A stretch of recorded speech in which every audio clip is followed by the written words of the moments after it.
आज के इस वीडियो में हम बात करेंगे जापान के हिरोशिमा और नागासाकी पर हुए परमाणु हमले के बारे में। आखिर क्या हुआ था उस दिन, क्यों ये हमला हुआ, कितने लोग मारे गए और क्या हुआ इस हमले के बाद। आइए जानने की कोशिश करते हैं 6 और 9 अगस्त 1945 के दिन की पूरी घटना के बारे में।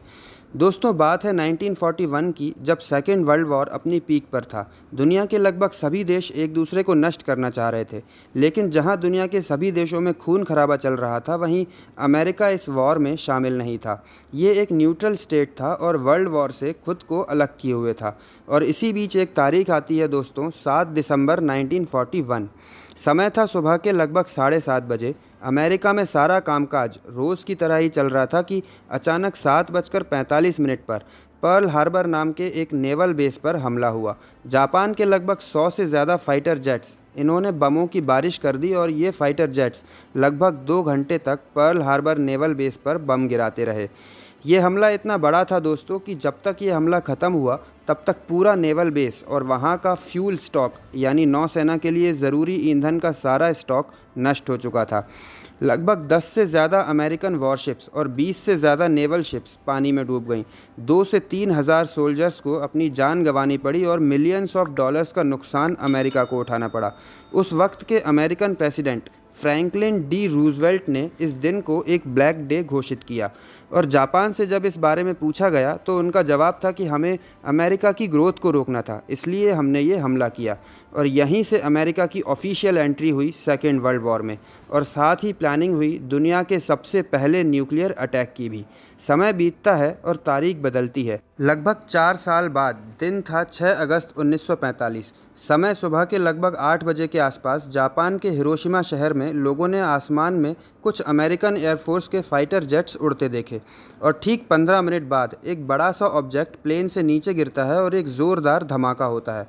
ये धमाका इतना तेज़ था दोस्तों कि लगभग 1 लाख लोग तो इस धमाके के साथ ही मारे जाते हैं।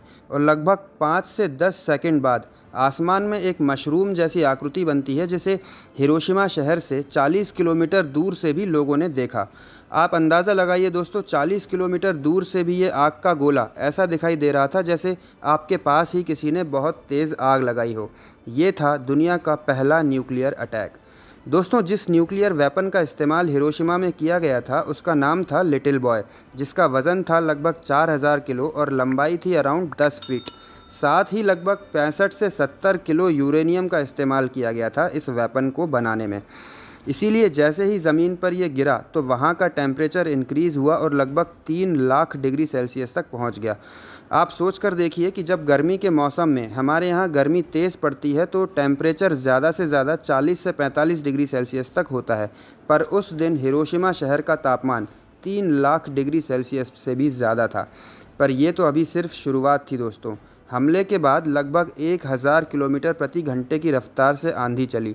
लगभग 10 किलोमीटर के एरिया में गहरे गड्ढे बन गए और देखते ही देखते हिरोशिमा शहर का प्रेशर लगभग 20 टन पर स्क्वायर इंच हो गया।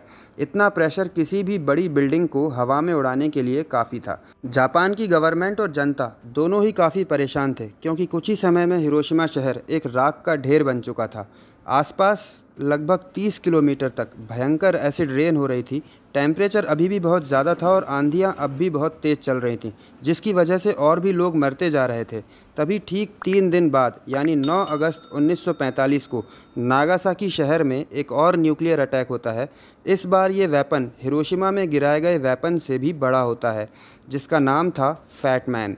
वज़न तकरीबन 5000 किलो, लंबाई 12 फीट और यूरेनियम की जगह इसमें यूज़ किया गया था अराउंड 6.4 किलोग्राम प्लूटोनियम। यानी कि हर लिहाज से ये बम हिरोशिमा पर गिराए गए बम से ज़्यादा बड़ा और ख़तरनाक था। तो तबाही का जो मंज़र 3 दिन पहले हिरोशिमा में दिखा, उससे ज़्यादा बुरा हाल नागासाकी शहर का हुआ था। इन दोनों हमलों में कुल मिलाकर लगभग 3 लाख से ज़्यादा लोग मारे गए और एसिड रेन्स और एटॉमिक रेडिएशंस की वजह से अगले कई महीनों तक और भी लोगों की जानें जाती रहीं। दोस्तों, ऐसा नहीं है कि परमाणु हमले से पहले अमेरिका ने जापान पर हमला नहीं किया। 6 अगस्त से पहले अमेरिकन एयरफोर्स ने लगभग 50 हमले किए जापान पर, जिसमें करीब 400 लोग मारे गए और 1000 से आसपास घायल हुए।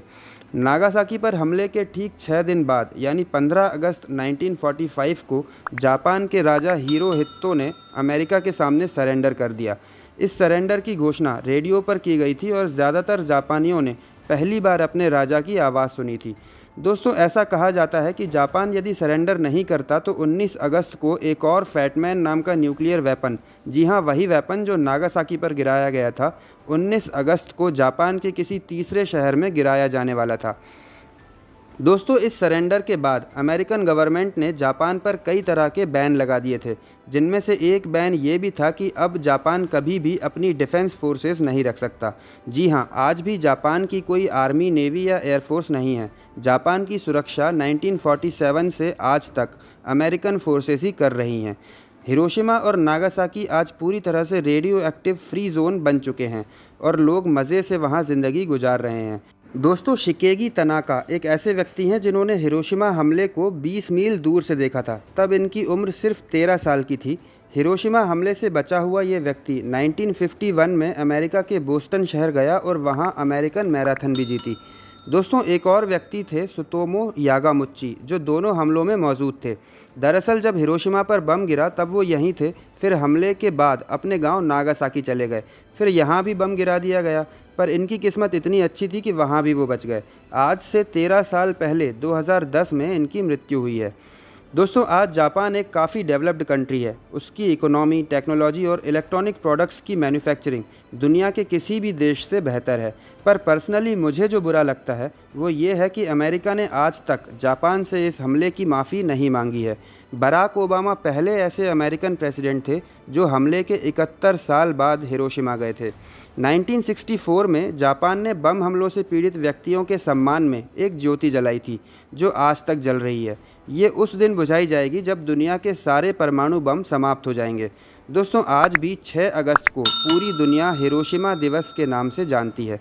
आपको क्या लगता है, अमेरिका का ये हमला सही था या गलत? हमें कमेंट बॉक्स में ज़रूर बताएं।